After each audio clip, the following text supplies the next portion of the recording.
سلامی پر از مهر نثارتان همدیاران، دوستان و استادان عالی قدر. بنده هلالی صبر هستم و خواستم اینجا شعری را از بانو ملکه عوض با نام دروغ عشق براتان قرائت کرده باشم. دروغ عشق را هرگز نمی بخشم، دروغ عشق را هرگز نمی بخشم، که آسان نیست در ظلمت تنی تنها گریستنها. به خنده گریه کردنها، به گریه خنده ها بر لب، که آسان نیست در آتش به دردی خیش سوختنها. تو را در دادگاه عشق ای ظالم، برای خاری و زاری سببگاری ای بیماری، به صد باب گناهکاری جنایتکاری اجباری، تو را با صد گناهت سود خواهم کرد. برای بیوفاییت و جرم دلرباییت، گناه و بیگناهیت، به محبس خانه شهر محبت حبس خواهم کرد. برای کشتن امید و ارمانم، برای خونبهای رفتن جانم، به حکم سود شهر عشق در یادت همه مانم. توی قاتل، توی عاشق کشی غیر مسلمانم.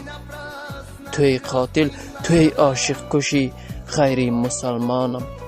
دروغ عشق را هرگز نمی بخشم، دروغ عشق را هرگز نمی بخشم.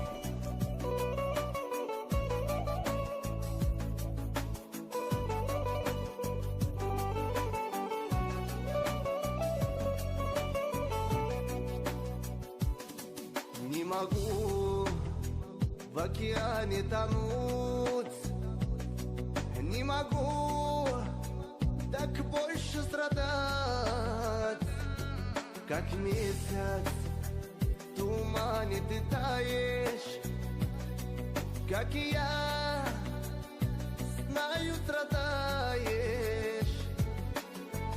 Я хотел быть счастлив с тобою, чтоб чувства горели звездою, недопитой песни с тобою мы расстались, любя. Все мечты птицей улетели в небеса, нет любви, закрыты двери в рай для меня. Навсегда закрыто сердце для любви. Все пройдет, пройдет и печаль. Все мечты птицей улетели в небеса, нет любви, закрыты двери в рай для меня. Навсегда закрыто сердце для любви.